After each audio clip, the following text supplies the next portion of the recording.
श्री कृष्ण भगवान द्वारका में रानी सत्यभामा के साथ सिंहासन पर विराजमान थे।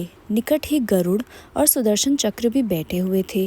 तीनों के चेहरे पर दिव्य तेज झलक रहा था।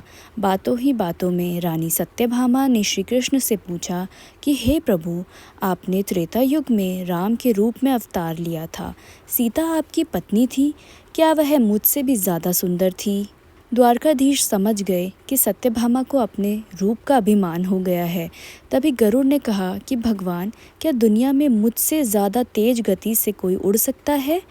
इधर सुदर्शन चक्र से भी रहा नहीं गया और वे भी कह उठे कि भगवान, मैंने बड़े बड़े युद्धों में आपको विजयश्री दिलाई है, क्या संसार में मुझसे भी शक्तिशाली कोई है? भगवान मन ही मन मुस्कुरा रहे थे। वे जान रहे थे कि उनके इन तीनों भक्तों को अहंकार हो गया है और इनका अहंकार नष्ट करने का समय आ गया है। ऐसा सोचकर उन्होंने गरुड़ से कहा कि हे गरुड़, तुम हनुमान के पास जाओ और उनसे कहना कि भगवान राम माता सीता के साथ उनकी प्रतीक्षा कर रहे हैं।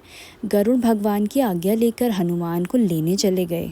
इधर श्री कृष्ण ने सत्यभामा से कहा कि देवी, आप सीता के रूप में तैयार हो जाएं, और स्वयं द्वारकाधीश ने राम का रूप धारण कर लिया। मधुसूदन ने सुदर्शन चक्र को आज्ञा देते हुए कहा कि तुम महल के प्रवेश द्वार पर पहरा दो और ध्यान रहे कि मेरी आज्ञा के बिना महल में कोई प्रवेश न करे। भगवान की आज्ञा पाकर चक्र महल के प्रवेश द्वार पर तैनात हो गए। गरुड़ ने हनुमान के पास पहुंचकर कहा कि हे वानर श्रेष्ठ, भगवान राम माता सीता के साथ द्वारका में आपसे मिलने के लिए प्रतीक्षा कर रहे हैं। आप मेरे साथ चलें, मैं आपको अपनी पीठ पर बैठाकर शीघ्र ही वहां ले जाऊं। हनुमान ने विनयपूर्वक गरुड़ से कहा, आप चलिए, मैं आता हूँ। गरुड़ ने सोचा, पता नहीं ये बूढ़ा वानर कब पहुँचेगा।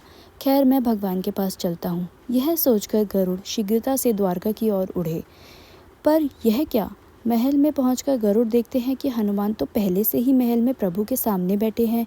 गरुड़ का सर लज्जा से झुक गया। तभी श्री राम ने हनुमान से कहा कि पवन पुत्र, तुम बिना आज्ञा के महल में कैसे प्रवेश कर गए?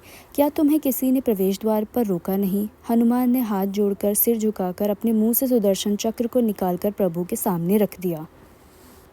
हनुमान ने कहा कि प्रभु, आपसे मिलने से मुझे इस चक्र ने रोका था, इसीलिए इसे मुंह में रख मैं आपसे मिलने आ गया, मुझे क्षमा करें। भगवान मन ही मन मुस्कुराने लगे।